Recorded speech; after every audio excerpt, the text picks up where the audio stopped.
Assalamualaikum warahmatullahi wabarakatuh. Perkenalkan, nama saya Indra Tegar. Saya akan memberi 5 contoh akulturasi budaya Indonesia dan faktornya. Akulturasi adalah proses sosial yang timbul apabila terjadi campuran dua kebudayaan atau lebih yang saling bertemu dan saling mempengaruhi. Dalam akulturasi, bagian menyerap secara efektif. Sedikit atau banyak unsur kebudayaan asing itu sebagian berusaha menolak pengaruh itu. Dalam hal ini terdapat perbedaan antara bagian kebudayaan yang sulit berubah dan pengaruh oleh unsur-unsur kebudayaan asing, dan dengan bagian kebudayaan yang mudah berubah dan terpengaruh oleh unsur-unsur budaya asing. Faktor pendorong akulturasi: kontak dengan kebudayaan lain, sistem pendidikan formal yang maju, sikap menghargai saling karya seseorang dan menginginkan untuk maju, toleransi terhadap perbuatan-perbuatan yang menyimpang, sistem terbuka pada lapisan masyarakat, adanya penduduk dan heterogen, ketidakpuasan masyarakat terhadap bidang-bidang kehidupan tertentu, adanya orientasi ke masa depan. Faktor penghambat akulturasi sebagai berikut: perkembangan ilmu pengetahuan yang lambat, sikap masyarakat yang tradisional, adanya kepentingan yang telah tertanam dengan kuatnya, kurangnya hubungan dengan masyarakat lain, adanya prasangka buruk terhadap hal-hal baru, adanya hambatan yang bersifat ideologi, adat atau kebiasaan. Contoh akulturasi budaya. Contoh akulturasi budaya yang mudah ditemui ialah dalam perbaruan kebudayaan Hindu-Buddha dan kebudayaan Islam dengan kebudayaan asli Indonesia. Seni bangun. Bentuk-bentuk bangun candi di Indonesia pada umumnya merupakan bentuk akulturasi antara unsur-unsur budaya Hindu-Buddha dengan unsur budaya Indonesia asli bangunan yang megah.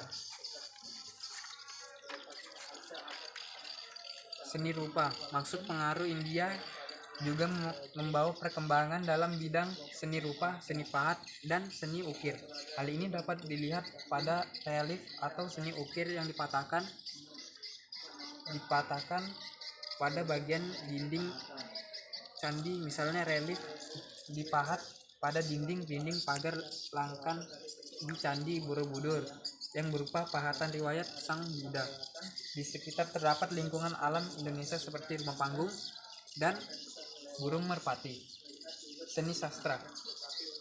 Pengaruh India membawa perkembangan seni sastra di Indonesia. Seni sastra waktu itu ada yang bentuk prosa dan yang berbentuk tembang, berdasarkan isi kesastraan yang dapat dikelompokkan menjadi 3, yaitu tutur, kitab hukum, dan wiracara cerita.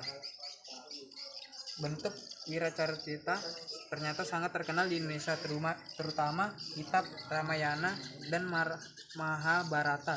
Kemudian timbul wiracerita hasil gubaan dari para penjaga Indonesia. Misalnya Baratayuda digubah oleh Empu Sedah dan Empu Penulu. Juga munculnya cerita-cerita karangan. Bahasa. Menggunakan bahasa pun sedikit dengan pengaruh oleh kebiasaan bahasa asing, dan pun termasuk salah satu contoh akulturasi di zaman dahulu. Misalnya pada zaman Hindu, Buddha, bahasa Sanskerta begitu umumnya dipakai di kalangan masyarakat. Hal ini dapat disaksikan pada sekian banyak prasasti atau batu bertulis peninggalan kerajaan Hindu-Buddha yang masih tidak sedikit menggunakan bahasa Sanskerta. Sementara aksara yang digunakan merupakan huruf Pahlawa yang lantas dikembangkan menjadi huruf Jawa kuno dan aksara Bali. 5. Seni musik. Dari bidang musik, contoh akulturasi ada pada musik etnik, di mana pada musik etnik ini memandu antara 2 jenis musik, yaitu musik tradisional dan musik modern, sehingga menghasilkan musik yang unik dan harmonis tanpa menghilangkan ciri-ciri khas masing-masing dari kedua musik tersebut. Dari musik ini kita dapat diperkenalkan musik tradisional dengan cara menarik dan kekinian. Sekian dari saya. Terima kasih. Assalamualaikum warahmatullahi wabarakatuh.